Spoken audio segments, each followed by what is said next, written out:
What's our message?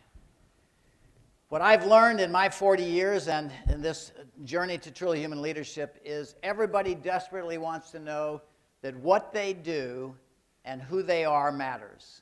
And when we do that, it's the most powerful act of caring we can possibly do. The other thing we've learned, which is powerful, is listening is the most important, powerful act of caring. When we listen to somebody, it is an act of caring and it's an act of leadership. My vision of this is lean is like a Ferrari engine. Beautiful design, potentially powerful engine, but somebody forgot to put the fuel in the engine, okay? And the fuel in this powerful concept of lean is the human potential, and it's human dignity. It's putting dignity back in the job, listening to these men and women who bring their skills to us every day and allowing them to share those individually and collectively to create better ways of doing things and be valued and appreciated for doing them. So we can compete. We can pay fairly. We don't have to spend all of our time finding some place in the world where people will work for nothing so we can afford to make money on our product. We need to embrace the concept. We believe in people. We believe in empowering people. And people are capable of incredible achievements if we create an environment and then they could go home and feel appreciated for it. So we believe we can be a source of goodness in this world instead of the major contributor to the brokenness that we have in this world. So that is the journey we've been on. Barbara said this, I mean it, I believe that business could be the most powerful force for good because where do most people spend 40 hours a week? They spend it under our care. And if we care about those people, not the process, not the product, care about the people, and they care about the process, and they own the product, we can have wonderful communities, better families, we can raise better kids because parents are going to go home feeling appreciated. And I'm going to give you some stories to validate that. Do you know what? All 8,500 people that are part of our organization are somebody's precious child. Right? Everybody is somebody's precious child who we have the privilege and opportunity to impact their life. And when we ask somebody to join our organization, we ought to all go to the front door and invite their family and say, if you allow Bill or Mary, your precious father, mother, brother, daughter, to join our organization, we promise you that we are going to allow your child, who you care about, to be whatever they're intended to be in our journey. That is our promise to you if you will let us have this precious life. That is what we should see ourselves as leaders.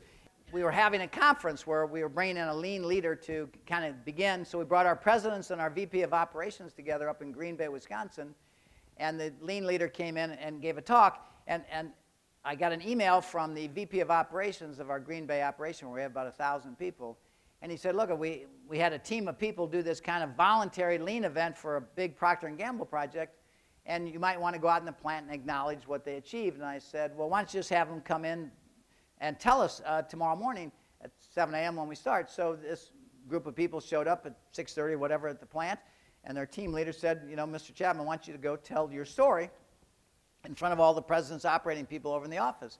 So these three gentlemen, Steve was one of them, came over, two UAW team members, and Steve happened to be a non-union, that worked on this project. And they stood and they did all the things you all do at report outs. They talked about, they came together, they shared ideas, they reduced waste, they reduced lead time, they improved quality, they improved the process, and they shipped it on time, and a great outcome. It was all about numbers. I don't know why, again, my mind went there, but I didn't really care about the numbers. I was interested in these three gentlemen talking with great joy about what they'd achieved. So I said to Steve, how did it make you feel? Okay? How did it make you feel? And what Steve said to me was unbelievable, because Steve, A, had no idea he was going to present in front of all of our presidents. B, he had no idea what I was going to ask him. So I got the brutal honesty from Steve. And when Steve said, my wife is talking to me, I said, I don't understand. He said, you know, Mr. Chapman, you know what it was like before you brought Truly Human Leadership to our company? I showed up at work. I went to my workstation. I was told what to do. I got 10 things right, and I never heard a word, and I got one thing wrong, and I got my ass chewed out, okay? He said, I wasn't given what I needed to get the job done right, but they complained about my salary and the benefits and the cost was too high.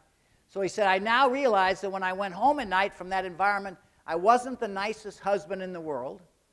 He said, matter of fact, I used to, when I go home at night, I'd take my baseball hat and I'd throw it in the door. If my hat was thrown back out, I'd go down to the bar and have a beer. But if my hat stayed in, I figured I had a chance with my wife. He said, now that we've embraced truly human leadership, now that I have a chance to contribute to my gifts, now when people ask me what I think and we act upon it, he said, I feel valued. Now when I go home, I realize when I feel better about myself, I'm nicer to my wife, and when I'm nicer to her, she talks to me. I said, Steve, we're going to introduce a new concept. The most powerful metric in lean is going to be the reduction in the divorce rate. So to continue, again, this dialogue, there's an expression that I heard as we began the lean journey. We have paid people for their hands for years, and they would have given us their heads and their hearts if we had just known how to ask them. That is the power of truly human leadership. It is the total person we're asking for, not just their hands. We're engaging their heads and hearts, and people thrive, feel valued, go home and are better parents. So that is the key to us. We're no longer asking people for their hands. Do what you're told to do, and don't ask questions. We are validating their worth, and we're allowing people to be who they're intended to be, and we are realizing the human potential, not for purposes of profit, for purposes of sense of responsibility for the lives entrusted to us. Is in the military, we honor those who give themselves in service of others. And in business, we give bonuses for people who sacrifice others in service of themselves. Think of this. Hewlett-Packard lays off 5,000 people, share price goes up, good job. What about the 5,000 people? Who cares? Right? Share price went up, that's my job. That's what I'm paid for, to get the share price up. And if we got to let 5,000 people go to do it, so be it. That's just part of the work. The fact that we destroyed 5,000 lives, who cares? They'll find another job. We have the wrong language in business because we don't care about the people. Our focus has never been on the human side. It has been on creating shareholder value and profits and my success. That's what I taught. That's what I was taught. That's what I've experienced. And that's what we're trying to change. We're trying to say that leadership is the profound sense of responsibility for the people entrusted to you, and you do that by listening to them and caring for them. And in doing so, you create value for all the stakeholders. We are not a nonprofit organization. Our share price has gone up 16% a year, compounded for 25 years. This year, we project another 15% increase in our share price. So, and again, not to confuse you, we're a privately held company, but we have a kind of quasi-public stock. I think everything I've said to you today can be summarized in just this one paragraph. This is out of our book that's coming out that I'll share with you in a second. Everybody wants to do better. Trust them. Leaders are everywhere. Find them. People achieve good things, big and small, every day. Celebrate them. Some people wish things were different. Listen to them. Everybody matters. Show them. That is the essence of our message. Everybody matters. Leadership is this profound sense of responsibility for those people you invite to join your organization whose life you have the privilege to touch. And that is a profound responsibility, just like parenting. What is parenting? The stewardship of the lives entrusted to you. What is leadership? The stewardship of the lives entrusted to you. Okay? And caring is not being nice any more than parenting is being nice.